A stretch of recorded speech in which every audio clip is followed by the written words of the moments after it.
program?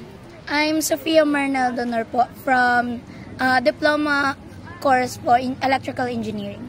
So for our last question po, favorite aspect or culture po dito sa PUP?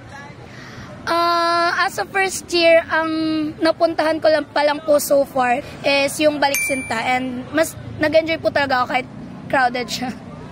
Hi, I'm Jenna Lovino from BSA, Bachelor of Science in Accountancy po. I'm Matthew De La Cruz po from Bachelor of Science in Accountancy po.